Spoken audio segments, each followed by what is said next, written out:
patuloy na nagbibigay serbisyo,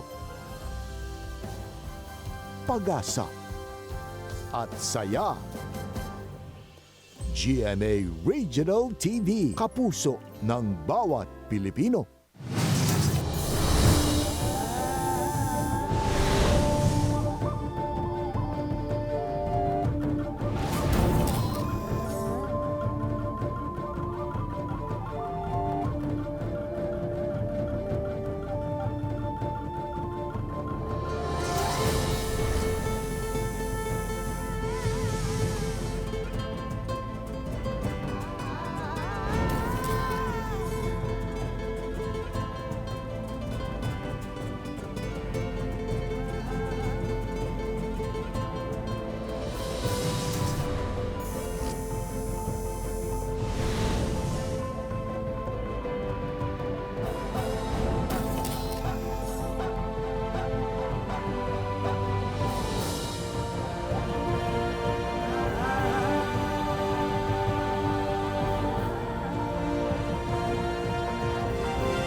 This is GMA Regional TV Weekend News.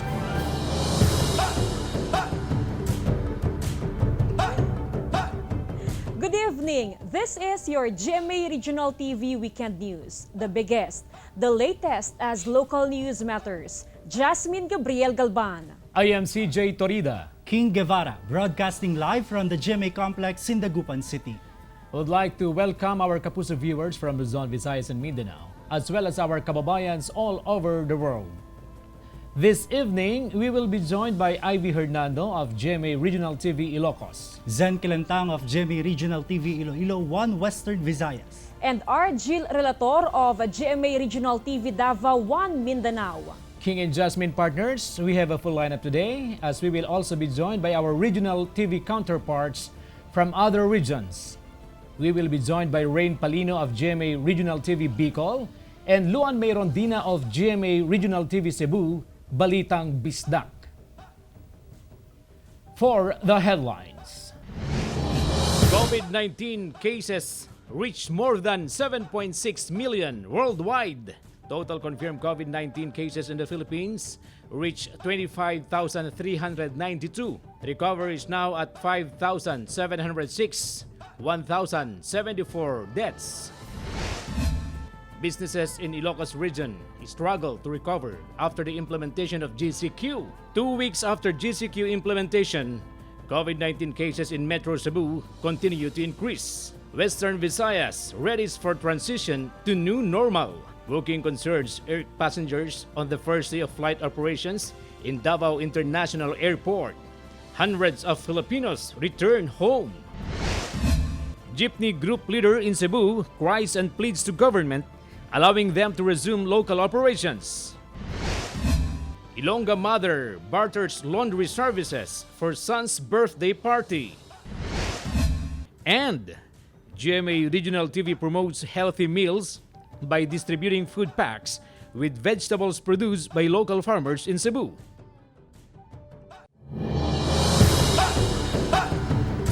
COVID-19 cases reached more than 7.6 million worldwide. Total confirmed COVID-19 cases in the Philippines reached 25,392. Recovery is now at 5,706 and has 1,074 deaths. Here's the report. COVID-19 confirmed cases worldwide breached the 7.6 million mark, bringing the total number of cases to 7,629,227, according to the Johns Hopkins University and Medicine Coronavirus Resource Center. 425,330 deaths are now recorded around the globe. In the Philippines, according to the latest report from the Department of Health, there are already 25,392 confirmed cases reported, with 5,706 recoveries and 1,074 deaths. In North Central Luzon, there are 821 COVID-19 confirmed cases, with 78 deaths and 562 recoveries. According to the latest report from DOH Center for Health Development, Region 1 has 97 confirmed cases. Region 3 or Central Luzon has now 652 COVID-19 cases. 72 confirmed cases are recorded in the Cordillera region. Current confirmed cases of COVID-19 in Bicol region is at 82, with 5 deaths and 68 recoveries. 62 of them are from Albay, 13 in Camarines Sur, 4 in Camarines Norte, 1 in Sorsogon, and 2 in Catanduanes.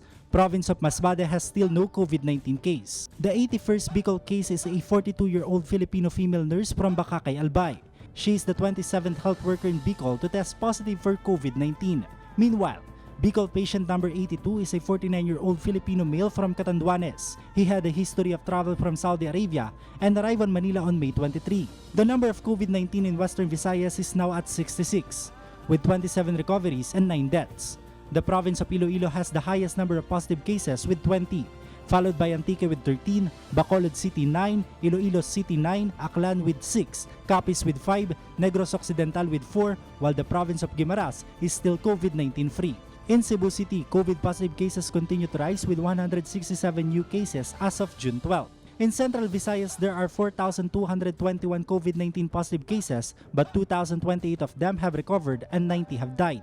Cebu City has the highest number of positive cases with 3,361, but with 1,841 recoveries and 36 deaths. Mandaue has 343 positive cases, 218 of whom are from City Jail. Cebu Province has 340 cases. Lapu-Lapu City has 151 positives. Negros Oriental has 20 cases and Bohol with 6 cases. Siquijor remains to be COVID-free. In Eastern Visayas, according to DOH Region 8, a total of 132 COVID cases are recorded with 35 recoveries and no deaths. In Mindanao, a total of 764 confirmed COVID-19 cases were reported. The death toll is now at 49 while 450 have recovered. The towns of Santa Cruz in Davao del Sur and Santo Tomas in Davao del Norte reported their first cases of COVID-19 who are both returning OFWs. Davao region has recorded a total of 417 confirmed COVID-19 cases, 31 deaths and 254 recoveries. Meanwhile, in Zamboanga City, a 12-year-old boy who arrived from Cebu City via sweeper flight is a recent confirmed COVID-19 case in the region. The total number of COVID-19 cases in Zamboanga Peninsula is 190. The death toll is still at 4 with 143 recoveries. A 16-year-old locally stranded individual from Quezon Bukidnon is one of the recent cases of COVID-19 in northern Mindanao. Confirmed COVID-19 cases in the region rose to 44, while the number of deaths is at 9 and 18 have already recovered. In Soc-Sargent, 2 policemen and a returning OFW add to region's confirmed COVID-19 cases, which has now reached 37 with 1 death and 21 recoveries. Meanwhile, Caraga region has reported 3 COVID-19 cases from Agusan del Norte and Agusan del Sur who are all returning OFWs. The region now has 22 confirmed cases and 6 recoveries. In Barm, Lanao del Sur recorded a jump in cases which has reached at least 30, bringing the total of confirmed cases in the region to 54 with 4 deaths, while 8 have already recovered. I am King Guevara for GMA Regional TV. 2 weeks after GCQ implementation, COVID-19 cases in Metro Cebu continue to increase. Luan May Rondina gives us the live update. Luan? CJ, yesterday, Lapu-Lapu City Mayor Jonard Ahong Chan announced that he is COVID-19 positive, while in Cebu City, over 3,000 COVID-19 cases were recorded. Mayor Jonard Ahong Chan made the announcement yesterday that he is COVID-19 positive during the city's Independence Day flag raising ceremony. Nalipay lang po ko nga the entire family, especially ako mga anak, gagmay pa, nakoy gamay nga 9-year-old boy, at least negative na sila. So, okay lang na ako nag-positive, totally this is part of my work. The mayor immediately filed his leave of absence and Vice Mayor Celsi Sitoy will take over as acting city mayor. Meanwhile, isolation facilities in Cebu City hospitals intended for those with influenza-like illnesses, severe acute respiratory infections, or suspected COVID-19 patients are already full. Suspected COVID cases are now referred to neighboring cities. According to Cebu City Councilor Dave Tumulak, hospitals only allocate a certain number of beds for COVID-related cases. Lukop-lukop na yun, tanan yun ng mga hospitals. Mapuno na kining ilahang gitawag og SARI o early isolation centers. wa magpasabot nga ang tibuok hospital puno na, matag hospital, doon na lamang sila i-allocate ng mga number of beds para sa mga suspected or positive COVID patients. Mao ni sila nagdaghan karon. He confirmed that among the new cases recorded in Cebu City are 8 paramedics assigned to ambulances. Meanwhile, Basilica del Santo Niño is still closed to the public. In an advisory released by the Order of St. Augustine, posted on social media page of the Basilica, 5 of their personnel tested positive for COVID-19, but the priest tested negative for the virus. The whole Basilica was sanitized and safety protocols and procedures are being strengthened. Still in Cebu City, the Labangon Police Precinct was locked down after persons deprived of liberty tested positive for COVID-19. Para lang safety ang atong istasyon, temporary sa nako sila lockdown. Tuloy nag-lockdown, i-quarantine lang sila. Then ang Punta Princesa, mo to ato ang virtual nga sa station. The OIC of Cebu City Police, Colonel Cedric Tamayo, said they will find a way to ensure that operations of the precinct will not be affected. Mabolo and Pardo police precincts are still under lockdown. Of the 115 suspected COVID cases in the Cebu City Police Force, 22 are confirmed COVID-19 positive. The asymptomatic PNP personnel are currently housed in an isolation facility in Barangay Taptap, Cebu City. In Mandaue City, Police Precinct 5 in Barangay Upao was also locked down when a detainee was confirmed COVID-19 positive. RT-PCR test sa ato ang tulo ka buok nga persons under police custody of Station 5. And among the 3, isa ka buok ang nag-positive. That's why immediately ato ada yung gitawagan ang ato ang station chief sa Police Station 5 na lockdown na dayon sila. Among those who are not allowed to leave the premises are the policemen and their police chief. Policemen who already went home were told to observe home quarantine. In Lapu-Lapu City, 13 members of a family in Barangay Pusok tested positive for COVID-19. They were brought to an isolation facility in Lapu-Lapu. Meanwhile, 2 members of the PNP Aviation Security Group Region 7 at the Mactan Cebu International Airport also tested positive of COVID-19 and were brought to the isolation facility in Cebu City. In terms of number, daghang kay nag-positive, pero we are still under control. Kay ang nag-positive, usara ba kabalay? Usara kabalay duha. Tapos sa compound. That's okay. We are under control because ang tanan nila are all asymptomatic. In Talisay City, of the 92 recorded COVID-19 cases in the city, 11 are health workers, 24 have recovered, while 12 died. Barangay Tangke tops the number of COVID positives with 25 cases, 16 of which are active cases, followed by Barangay San Roque with 13 cases. Mas daghan na gid kay karong lately nga ni positive sa mga health workers no kay sila mga frontliners like sa mga triage area. CJ, as of today, Cebu City has 73 new COVID-19 cases, bringing the total number to 3,434. However, 54% of these have already recovered. CJ? Thank you, Luan May Rondina. Businesses in Ilocos region struggle to recover after the implementation of GCQ. More details in Ivy Hernando's report. Jasmine, the crisis brought by the COVID-19 pandemic has drastically changed the lifestyle of millions of Filipinos. Here in Region 1, not only social norms were affected, but the residents' livelihood as well. In the Ilocos region, since the implementation of the community quarantine last March, many businesses suffered loss of income, with some even forced to permanently close. Talagang wala pong kita, abonado ako. Sad to say, marami yung tumatawag sa atin na yun nga, closure or yung kanilang negosyo, stop muna. With the transition to MGCQ, although some establishments have been allowed to operate at 50% to full capacity, many businesses are still struggling to recover from their losses. Mataas pa yung expenses kaysa mga income. Small business owners are having a hard time paying their taxes. Walang kita talaga, lalo na yung kasama namin sa transportasyon na jeep, yung mga jeep na wala talaga. In Region 1 alone, more than 30,000 workers were affected by the closure of businesses. 2,000 employees from the region lost their jobs. We're referring to yung mga establishments that resorted to temporary closure at alternative work arrangement during the time na nasa ECQ at ECQ tayo. And then lately, we received reports on permanent closure.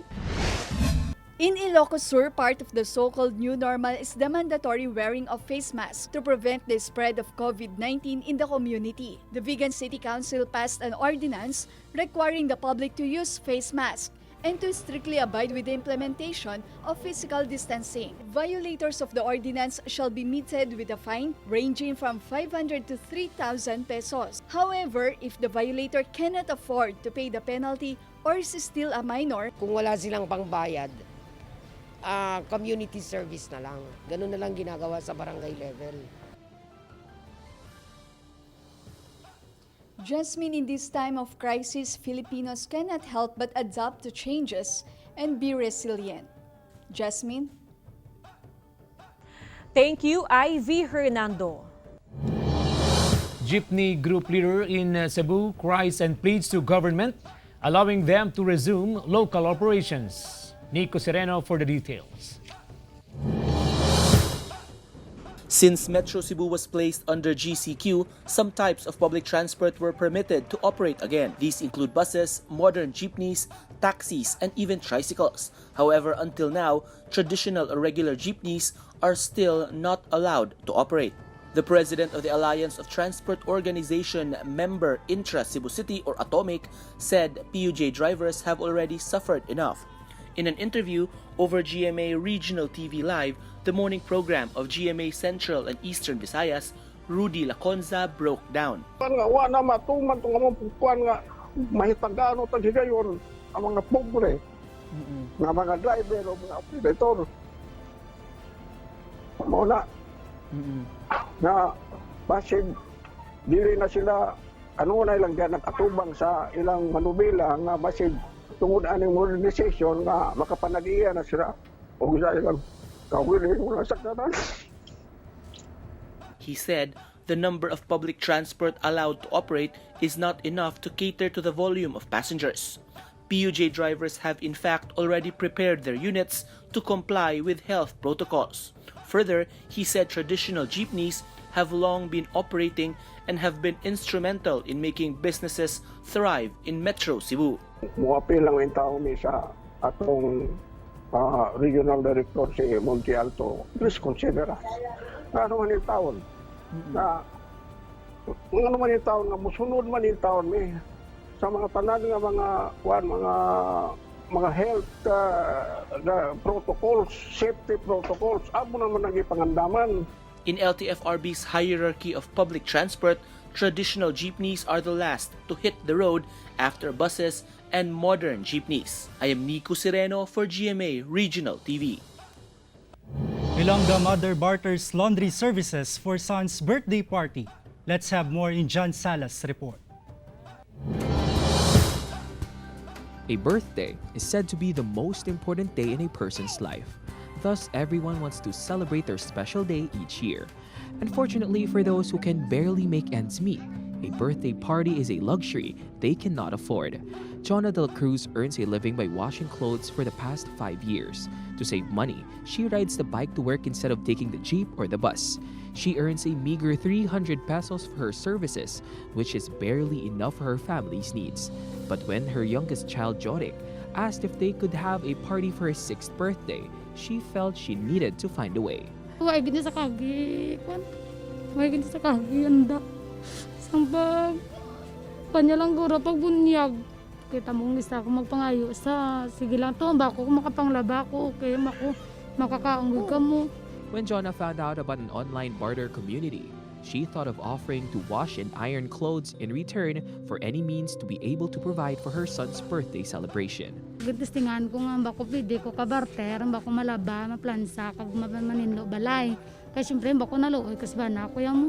Kay gapang sa may diversion. A lot of people were inspired by her story and offered to donate food and entertainment for her son's birthday party on July 1.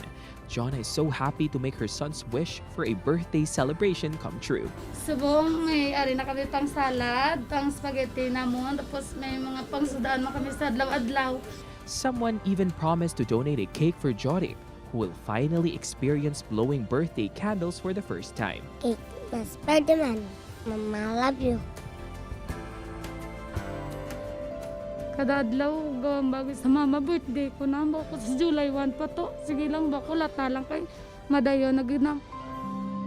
Being a mother is a 24/7 job with no day off, sick leaves, or rest days. Each day, mothers sacrifice their own welfare as long as they can provide for the needs of their families. For Jonna, she would willingly endure all the pain and fatigue as long as her family is well taken care of.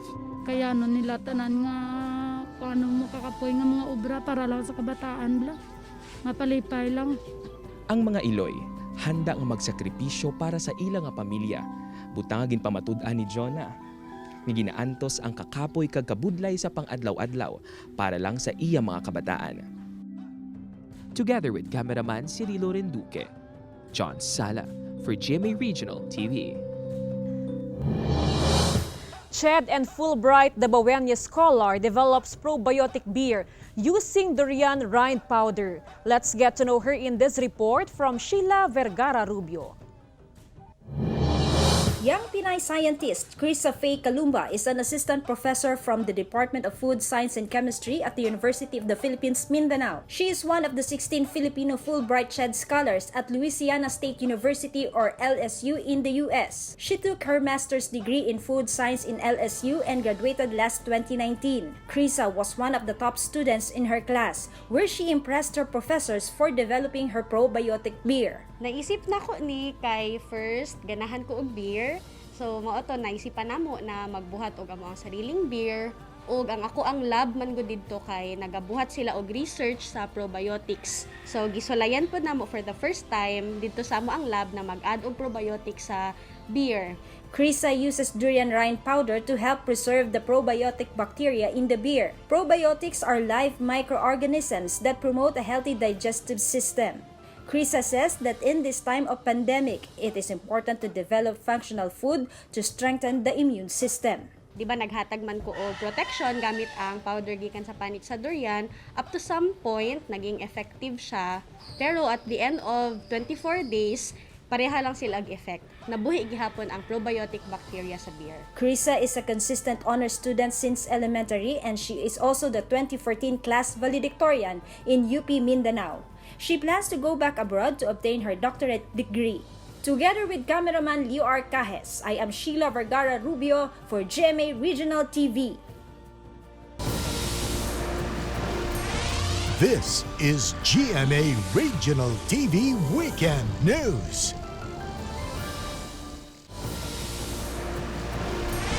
This is GMA Regional TV Weekend News.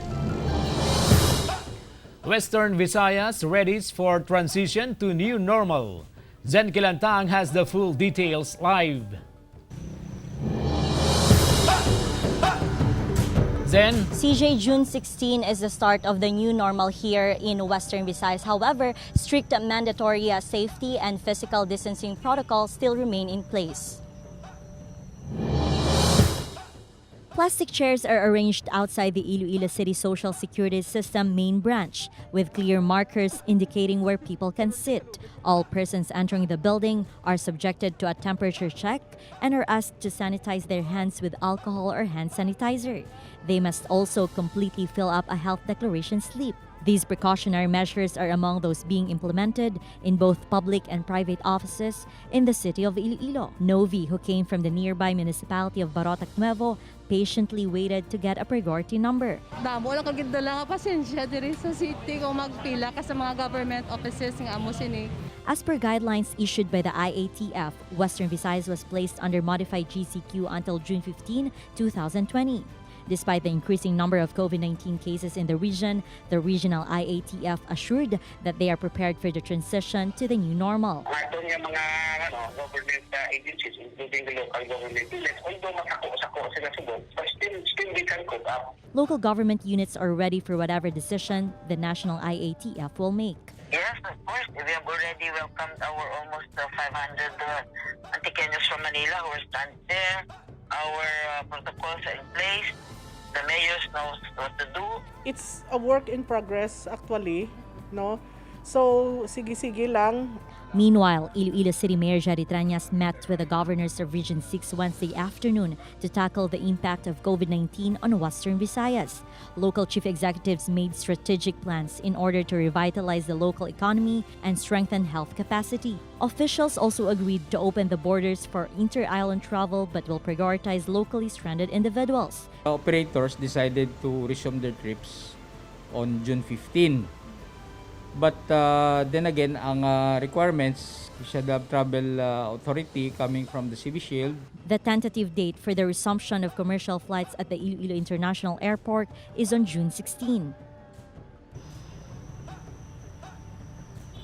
CGA local chief executives here in Western Visayas believe that the unemployment rate in the country will be addressed once the region jumpstarts its economy and jobs are provided. CJ? Thank you, Zen Kilantang.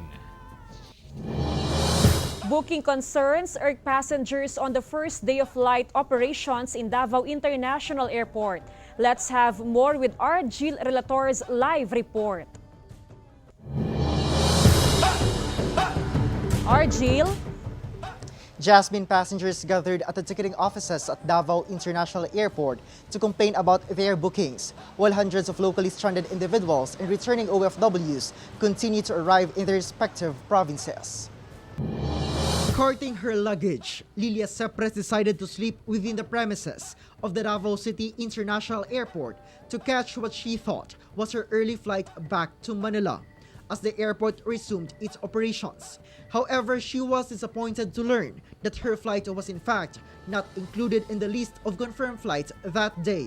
Sabi po ng police, wait ko daw po ang Cebu Pacific ng 8 o'clock AM para alam ko po kung anong mangyayari. Eh katulad po nito, hinihintay po namin lumabas, wala naman po. Paano naman po yung naghihintay po sa aming pamilya? Other passengers flocked to the ticketing office of Cebu Pacific to raise their concerns on rebooking their flight. The same issue was raised by AirAsia passengers. Airline personnel also asked them to rebook their flights. As affected passengers gathered together in their disappointment, social distancing was no longer observed. Nalagi mga unforeseen like katong sa AirAsia o sa setback. But rest assured, amo gining i-call ang ilang attention kay dili mi ka-afford og mag-spread out na mo among tao na supposed to be ilahaman ng cargo, ilahanan ng responsibilidad. But all passengers with confirmed flights were made to pass through the epidemic protection system to check their body temperature and to sanitize their hands. One of them is Siri Amena, who has been stranded in Mati City for months due to the lockdown. She is very excited to go back home to Manila. Alhamdulillah. I've been waiting for this for 3 months, almost 3 months. As domestic flights resume, the Civil Aviation Authority of the Philippines or CAAP said that flights from Davao to Manila are scheduled every Monday, Wednesday and Friday, while flights from Davao to Cebu are scheduled every Tuesday and Thursday. Flights from Davao to Clark are scheduled every Friday and Saturday. Meanwhile, in Zamboanga City, the city government is urging the Civil Aviation Authority of the Philippines or CAAP to allow only one flight per airline per week to manage the number of arriving passengers who still have to undergo profiling. Arrivals of locally stranded individuals and other passengers will be monitored by the Barangay Health Emergency Response Team for the 14-day mandatory home quarantine. Esta diato na sitwasyon na kinasiyudad de Zamboanga, testa siyempre kita, baho na enhanced community quarantine. Kaya reducir el mga reglamento, kaya impone kita, el mga leyes, kaya pasa kita, tali siyempre ta implementa el diaton polisiya. In Pagadian City, a total of 177 passengers from Manila arrived at the Pagadian City Airport 2 days after the airport resumed its operation. 126 Lanao del Sur residents who were stranded in Manila also arrived via a sweeper flight. Most of them are overseas Filipino workers, while 17 are students returning from an Islamic course they took in Saudi Arabia. In Cotabato City, 158 stranded individuals from Baguio City and Metro Manila arrived at the airport. Most of them are students and OFWs. Meanwhile, after months of waiting in Villamor Air Base, hundreds of passengers were finally able to return to General Santos City. Jasmine, here in Davao City, the city government has stopped the conduct of rapid testing at Davao Airport for returning OFWs and stranded individuals. Mayor Sara Duterte said that this is due to the low turnout of individuals who were tested positive. She added that the city will intensify community surveillance instead. Jasmine. Thank you, Argil Relator. GMA Regional TV hits 100,000 subscribers on YouTube. Chelo Valiena for the report. GMA Regional TV's YouTube channel was launched as its online platform in February 26, 2016. With our YouTube channel, netizens everywhere in the country and around the globe get to watch GMA Regional TV's programs, specials, and other videos. The episodes of our award-winning local news programs, GMA Regional TV Balitang Amianan, GMA Regional TV Balitang Bistak, GMA Regional TV 1 Western Visayas, and GMA Regional TV 1 Mindanao. The colorful and exciting live coverage of regional festivals, as well as incisive and heartwarming special reports. Some of the most viewed video on GMA Regional TV's YouTube channel include that of 1 Mindanao's news report, lalaking nagtangkang manaksak sa sumita sa kanya arestado, which has 1.9 million views to date. The story of ambush na hulikam, also from 1 Mindanao, was viewed 1.3 million times. 1 Western Visayas, nagdumog sa aswang nagsaysay, had 841.3 thousand views, and leaders sang NPA sa Encuentro, 776,000 views. And still one of the top most viewed videos is 1 Mindanao's US-Philippine peso coin nakita sa Malungon, Sarangani with 753,000 views. Vice President and head of GMA Regional TV, Oliver Victor B. Amoroso, is very proud of this milestone. Mga Kapuso, we are proud to reach our 100,000 subscriber mark on YouTube, and we want to share this achievement with every Kapuso netizen who made this possible. Ang mga video po na na-feature sa GMA Regional TV's YouTube channel mirror the story of every Filipino in every corner of the Philippines. Kami po sa GMA Regional TV ay masaya dahil po sa pamamagitan ng platform na ito, we are able to bring local stories to all our Kapuso all over the world. This year, ang GMA Network po ay nagse-celebrate ng aming 70th anniversary. Ang GMA Regional TV po is committed to produce relevant content both on-air and online because local news and your stories matter. Maraming salamat po sa inyong suporta para po sa inyo ito. What makes this landmark achievement more meaningful is the fact that GMA Regional TV's milestone coincides with the celebration of GMA Network's 70th anniversary.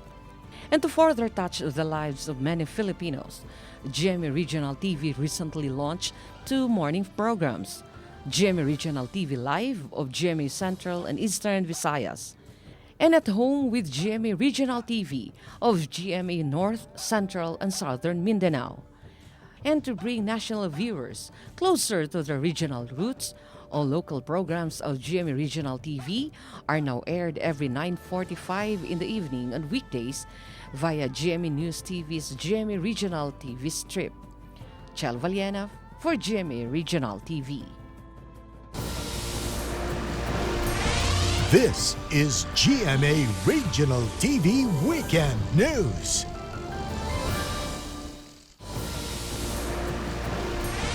This is GMA Regional TV Weekend News.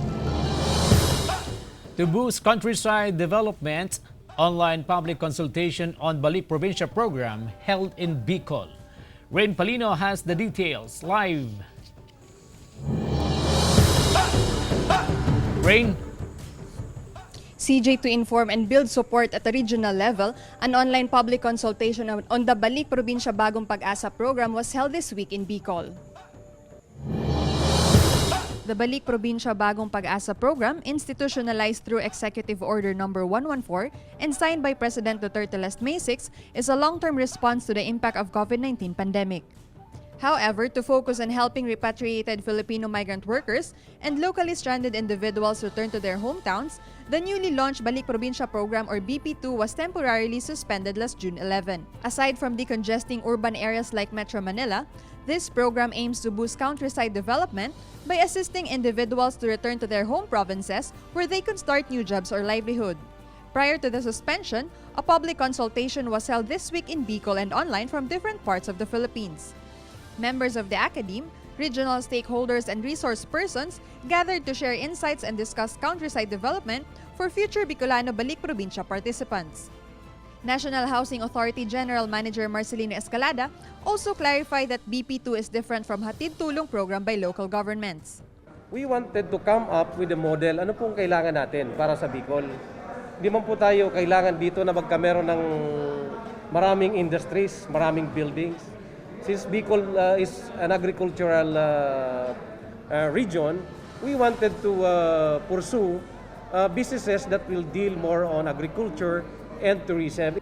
He also suggested that stakeholders should invest more on idle lands and power source in Albay. Meanwhile, the Bicol Regional Development Council chairperson, Legazpi City Mayor Noel Rosal, believes that the Philippine National Railways, the Tayabas-Kamsul Road and Legazpi Airport are great contributors in the countryside development. In Camarines Sur alone, 2,644 has enrolled to the program. Most of them are aging 18 to 30 years old and college graduates. Some Bicolanos who work in Metro Manila share their sentiments on the newly launched program. Raymark, a helper electrician in Cainta Rizal, is in favor of the BP2. Pwede. Maganda na yan, programa. Lalo, igdiharan na, di ka na mapamasahe.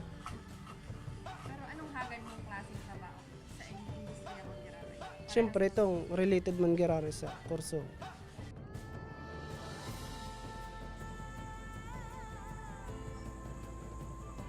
CJ, despite the temporary suspension of the Balik Probinsya program, stakeholders continue to assess resources of Bicol that could help improve the quality of life in rural areas. CJ. Thank you, Rain Palino.